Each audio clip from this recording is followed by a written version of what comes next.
engender some continuation of Corey's speech. And I'll tell you a little story. I was in Sanford, North Carolina, and I was at one of the great big box stores of Sanford, otherwise known as the Big K. And it is a place that still has a Kmart that does quite well, Sanford, North Carolina. And I was cruising through there, going to the housewares department, and a famous thing happened, a notorious thing happened. And that was this.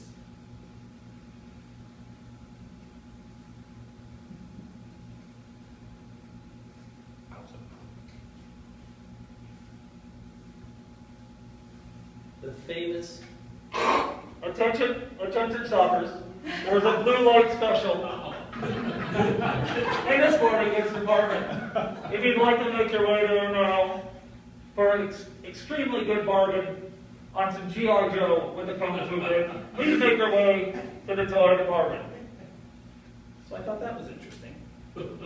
I was walking along, just kind of minding my own business, and all of a sudden I got stopped. And what came out of the aisle was a cart. And it was a Kmart employee pushing his cart.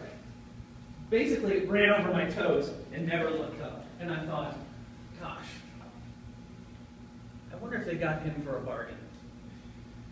So I started to think, what makes somebody a bargain? What makes somebody valuable? Once they've gotten off the bus, and they've decided that they've gotten a project, they become a prospect for a position. So if I was going to apply to Kmart, I remember back, I applied to Pizza Hut when I was a kid, and I was thinking, what am I going to put on there? I have no experience.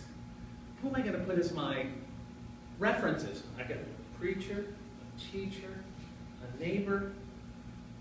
I didn't think I really had anything to offer, but I got an interview because I had the basic skills for Pizza Hut. Who would have guessed? Who would have thunk?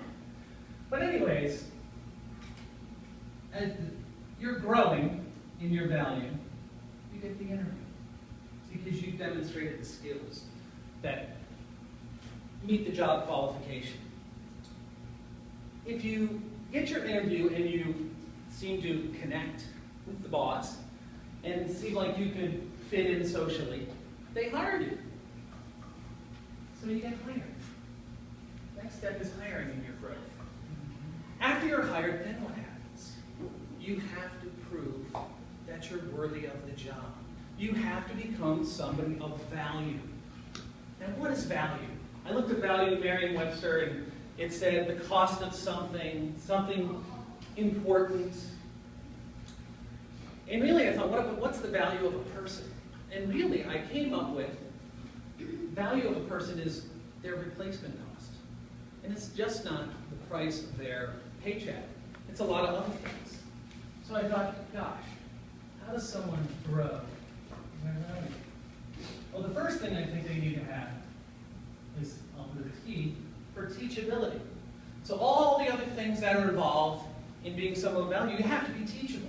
Remember back in school, they instructed you how to do something.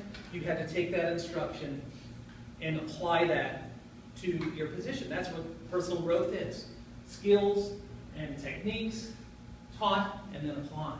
That is different, however, from being coachable.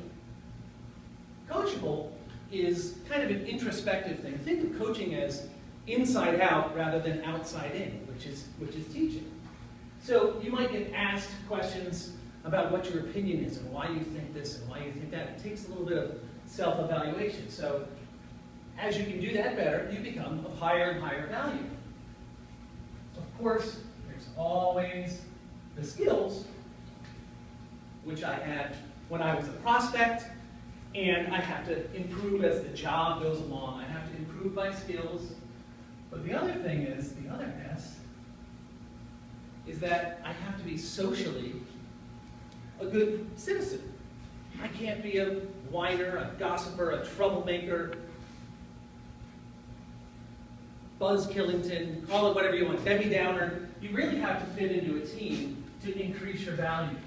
The other thing is, if I'm working at Kmart or Pizza Hut or Tim Small Incorporated or Corey Graham, you have to have a promotional mentality. You always have to be thinking, how am I going to be more of a value to the company by presenting the company as a more of a value to their customer? I went to a speech by Nido Kubain. He's the president of High Point University. It's actually a pretty famous guy. I didn't realize it when I saw him, but he said, it's not the product, it's the product of the product. How someone feels from that product when you promote it. So you have to be promotional.